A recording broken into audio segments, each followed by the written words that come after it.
वो नाम जिसके जहन में आते ही एक हसीन युग किसी हसीन सड़क पर दौड़ते हुए खूबसूरत बग्गी के पहिए की तरह घूमने लगता है। ऐसा लगता है कि मतलब जैसे अब अपना रिकॉर्डिंग पे गए हुए हैं अभी और शाम तक इंशाल्लाह अपना घर पे पहुंचेंगे, ऐसा महसूस होता है। रफ़ी साहब से मेरा रिश्ता ऐसा था जैसे उस्ताद और शागिर्द, और मैं उनका इतना बड़ा फ़ैन था कि उनकी कहीं भी रिकॉर्डिंग होती थी चला जाता था। मैं मोहम्मद रफ़ी साहब का बहुत बड़ा फ़ैन रहा हूँ, आज भी हूँ और आखिरी वक्त तक रहूँगा। तो वैसे भी अपना काम शुरू हो जाता था 9 बजे से सुबह से, और कभी कभी तो रात के 10-11, कभी कभी 12, जब बहुत बिजी हुआ करते थे तो कभी कभी 11-12 बजे भी आते थे। एक गाना था जिसमें हमने चेंज किया था कि रफ़ी साहब को लिया था, मैं उनको भी सुना था किशोर जी का भी, लेकिन एक जो हमारा पसंद का गाना है वो हमने खुद कहा उनको, राजेश खन्ना जी को, कि इस गाने में हम रफ़ी साहब को लें, तो बोले नहीं किशोर जी को रखिए तो अच्छा रहेगा। लेकिन जब हमने जरा उनको जरा कहा कि भाई तो बोला कोई बात नहीं, आप गाइए, वो बड़े आर्टिस्ट हैं, I am lucky to sing उनकी आवाज़ में। तो ये था ये रेशमी जुल्फें, ये शरबती आँखें, इन्हें देख कर जी रहे। सुबह 4 बजे उठते थे, 4 बजे उठते थे और अपना जब हम लोग रहते थे उस वक्त तो खैर मैं पैदा नहीं हुआ था, भिंडी बाज़ार में रहते थे, तो अब्बा अपना सुबह सुबह उठते थे करीब 4-5 बजे, और एक घड़ा होता है मटका जैसे, वो लेके जाते थे अपना चौपाटी पे और अपनी आवाज़ लगाते थे, करीब 3-4 घंटे अपना लगातार अपना उनकी रियाज वहीं पे होता था। इतने बड़े सिंगर किशोर कुमार साहब, उनके लिए भी उन्होंने प्लेबैक दिया। वो गाना था अजब है दास्तां तेरी ये ज़िंदगी, अजब है दास्तां तेरी ये ज़िंदगी। जब मैं रफ़ी साहब को रिहर्सल करा रहा था ये गाना, तो रफ़ी साहब रो पड़े, तो मैं घबराया, मैंने कहा पता नहीं क्या बात है, गाने में तो ऐसी कोई वर्ड नहीं है जो मतलब जिसमें ये दुखी हों। तो मैंने उनके सारे यहाँ आते थे, ज़हीर साहब, उनको मैं बाहर बुलाया, मैंने कहा क्या बात है, ये मैं रिहर्सल करा रहा था, गाना गा नहीं रहे, रो रहे। तो बोले लड़की का एंगेजमेंट किया है, इसलिए दिल भर आया। तो आप देखेंगे कि जब रिकॉर्डिंग में गा रहे थे गाना, तो ऐसा लग रहा था कि रफ़ी साहब रो रो कर गा रहे। अब्बा को वैसे गाड़ियों का अच्छा शौक़ था, बहुत गाड़ियाँ उन्होंने अपने रखी हैं, और उनको बंगलों का शौक़ था, घरों का, जैसे अच्छे अच्छे घर में रहना, और कपड़ों का बहुत शौक़ था अपना। अक्सर देखा करेंगे आप उनके, वो वाइट बुश शर्ट और पैंट पहनते थे, स्टार्च मार के अपना हमेशा अपना रहते थे, और उनकी एक जरी की अपना सैंडल होती थी जो कि उनकी ख़ास बनकर आती थी दिल्ली। रफ़ी साहब बहुत सीधे आदमी थे, उनके मन में कोई छल कपट नहीं था, बात बहुत कम करते थे। रफ़ी साहब की एक बात खास थी कि बहुत शरीफ आदमी, उनके गाने की खास बात थी कि उनकी आवाज़ बहुत ही सुंदर स्वच्छ आवाज़ थी, जो मंदिर से लेके तार सब तक जहाँ उनको आप ले जाए वहाँ ऊँचे। एक बार उनकी बेटी की शादी थी, उन्होंने ख़ुद फ़ोन किया कि आपको शादी में आना है, तो ये उस वक्त सन एंड सन होटल था, वहाँ पे ये रखा हुआ था शादी का फंक्शन, तो मैं वहाँ गया था। तो वो जैसे वहाँ गया तो मेरे गले से लिपट गए वो, तो अब मेरी आवाज़ तो सुन चुके थे, तो ऐसा लग रहा था जैसे कि अब ये आदमी मुझे छोड़े ना कभी। इस तरह मुझे दिल में ठंडक हुई। इतने प्यारे आदमी थे, किसी से बैर नहीं, किसी से दुश्मनी, फरिश्ता किस्म के आदमी थे, 5 वक्त की नमाज़ पढ़ना, नेक इंसान। वो गाना रफ़ी साहब शुरू करते हैं, लेकिन चूँकि वो गाना पिक्चराइज भी मेरे ऊपर से ही शुरू हुआ था, तो उनका भी पोर्शन जो है वो मैंने गाया था। तो कुछ इस तरह जाता था कि हो के मजबूर मुझे उसने भुलाया होगा। गूंजते हैं तेरे नगमों से अमीरों के महल, गूंजते हैं तेरे नगमों से अमीरों के महल, झोपड़ों में भी गरीबों के तेरी आवाज है, और अपनी मौसीकी पे सबको फख्र होता है, मगर मेरे साथी आज मौसीकी को तुझ पर नाज है। वो लस्सी और कोल्ड ड्रिंक्स, कोको कोला का बहुत शौक था। ऐसा था कि कभी अपना जैसे अपना फ़र्ज़ करिए जैसे कोई रिकॉर्डिंग होती थी फेमस स्टाडियो पे, तो रिकॉर्डिंग के बाद कभी कभी उनका मूड बन जाता था चलो अपना मोहम्मद अली रोड चलते हैं और वहाँ पे एक लस्सी वाले होते थे, मोहम्मद अली लस्सी वाला, तो उसकी दुकान पे जाके वो लस्सी ज़रूर पीते थे और मोटी मोटी मलाई मार के। बी आर चोपड़ा के बी आर फिल्म में गाते नहीं थे। एक टाइम ऐसा आया था कि वो उन्होंने गाना बंद कर दिया था उनको, लेकिन मैं उनको वक्त में लेकर आया रफ़ी साहब को। मैंने कहा ये गाना तो मैं रिकॉर्ड ही नहीं करूँगा अगर आप नहीं गाएंगे। तो बोले ठीक है मैं आता हूँ।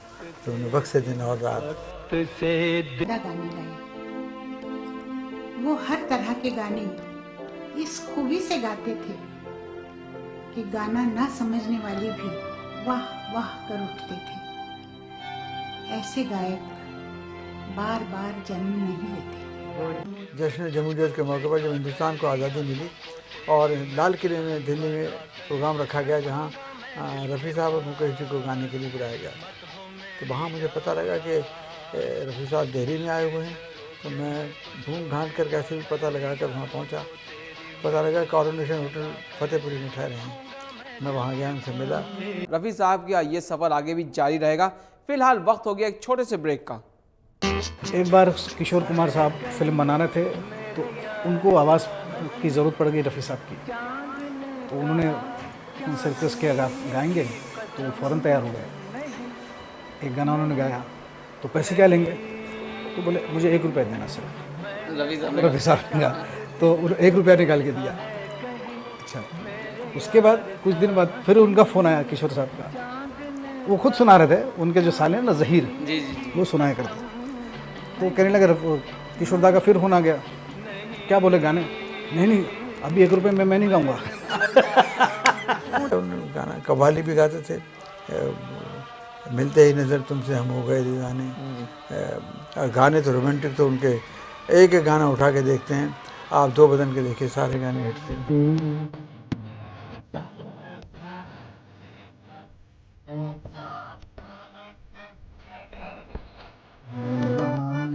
कह के आए फिर पुकारिए, हाजिर हूँ कोई तीर नजर दिल पे मारिए।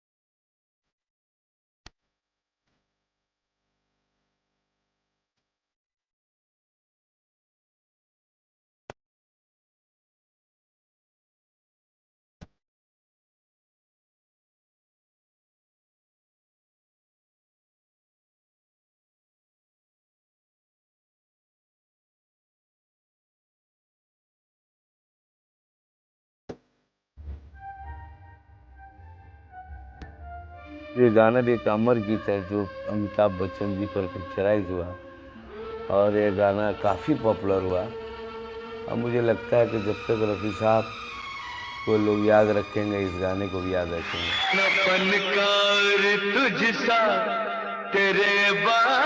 ये गाना जब रिकॉर्ड हुआ था मार्वल स्टूडियो में, कुछ ये गाना 11 बजे रात को 10 बजे शुरू हुआ रिकॉर्डिंग और कुछ 3 बजे रात को ख़त्म हुआ। जो सारे म्यूजिशियन जो कभी गाना सुनते नहीं हैं, रिकॉर्डिंग के बाद सीधे घर चले जाते हैं, तो सारे लोग खड़े होकर ये गाना सुन रहे थे और सब रो रहे थे। मैं ये सोच कर उसके दर से उठा था कि वो रोक लेगी, मना लेगी मुझको। अब्बा वॉज अ डायबिटिक, एक्चुअली उनको डायबिटीज़ थी और जिस दिन इंतकाल हुआ था उस दिन सुबह के वक्त अपने उनकी रिहर्सल हो रही थी एक बंगाली गाने की। तो उस वक्त उनको पेन उठा था, दर्द उठा था सीने में, लेकिन उन्होंने अपना जाहिर नहीं होने दिया अपने सामने वाले को, मतलब जो भी म्यूज़िक डायरेक्टर थे उस वक्त। तो उन्होंने पूरा अपना रिहर्सल करने के बाद जब अपने म्यूज़िक डायरेक्टर चले गए, फिर अपना वो ऊपर गए, अपना बंगले था हमारा, ऊपर गए अपना वो मेडिसिन की कबर्ड खोले और उधर से सोडाबन लिए। तो हमारी अम्मा अपना लेटी हुई थी, उनको अपने 102 103 बुखार था हमारी अम्मा को। तो उन्होंने देखा कि अब्बा कुछ दवाई ले जा रहे हैं। तो अम्मा ने सब पूछा कि मतलब क्या हो रहा है। तो बोले कि नहीं पता नहीं, अपना कुछ ऐसे ही जलन हो रही है, ये सोडाबन खा लूँगा मैं तो इंशाल्लाह ठीक हो जाऊँगा। तो वो दवाई लेके अब्बा नीचे उतरे। तो अम्मा को डाउट हुआ था। तो अम्मा जब नीचे उतर के आई, सीढ़ी पे बैठी हुई थी अम्मा हमारी, तो उन्होंने देखा सामने अपने अब्बा बैठे हुए हैं ऐसा, और उनको तकलीफ़ हो रही थी। तो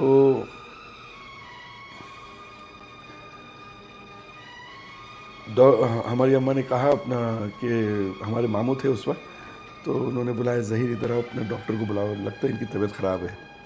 तो जब डॉक्टर आए तो उन्होंने जब चेक किया तो एक हार्ट स्पेशलिस्ट को बुलाया गया था वापस, क्योंकि हमारे फैमिली डॉक्टर ने कहा कि अपने एक हार्ट स्पेशलिस्ट को बुलाया जाए। तो उन्होंने जब चेक किया तो फिर उन्होंने मामू से कहा कि अपना साहब को अपना अटैक आया है। तो उस वक्त अब्बा को तो नहीं बताया गया, तो लेकिन फिर जब उधर अपने सब वो सिलेंडर और ये सब अपने घर पे लेकर आ गए थे तो इमरजेंसी तौर पे, और उनसे कहा कि हम लोग एम्बुलेंस बुलाते हैं और आपको लेकर जाते हैं। तो अम्मा ने हमारी ऐसे ही उस वक्त अपने डॉक्टर आने से पहले भी कहा कि जब आपको तकलीफ़ हो रही थी तो आप रिहर्सल क्यों किए। तो उन्होंने इतना कहा कि मतलब रिहर्सल इसलिए किया क्योंकि कोई इंसान मेरे पास आया है कोई काम से, मैं उसको नाराज़ नहीं करना चाहता था। वो नाराज़ होके नहीं, मेरे घर से अपने कभी कोई नाराज़ होके नहीं गया। अब्बा को जब अपना एम्बुलेंस में लेकर गए तो बिटवीन नेशनल हॉस्पिटल और बॉम्बे हॉस्पिटल, उस फासले में, नेशनल हॉस्पिटल और बॉम्बे हॉस्पिटल के फासले में अब्बा को 3 अटैक एम्बुलेंस में आए। तो दैट वाज थोड़ा सा अपना झटका वहीं पे ज़्यादा लग गया। खैर जब अपना बॉम्बे हॉस्पिटल पहुँचे तो उनको आईसीयू में लेकर गए और सीधा फ़ौरन पहले अपना ऑपरेशन थिएटर में लेकर गए। और डॉक्टर ने जब बाहर आए तो डॉक्टर ने कहा कि अपना पेस में मेकर लग गया है, और सीधा उनको अपना आईसीयू में लेकर गए। और हमारी अम्मा भी थी आईसीयू में। तो बस अपना आईसीयू में लेकर गए, उसके अपना आधे घंटे के बाद इंतकाल हो गया उनका। कहता है कोई दिल गया, दिलबर चला गया, साहिल पुकारता है समंदर चला गया, लेकिन जो बात सच है वो कहता नहीं कोई, दुनिया से मौसीकी का पैगंबर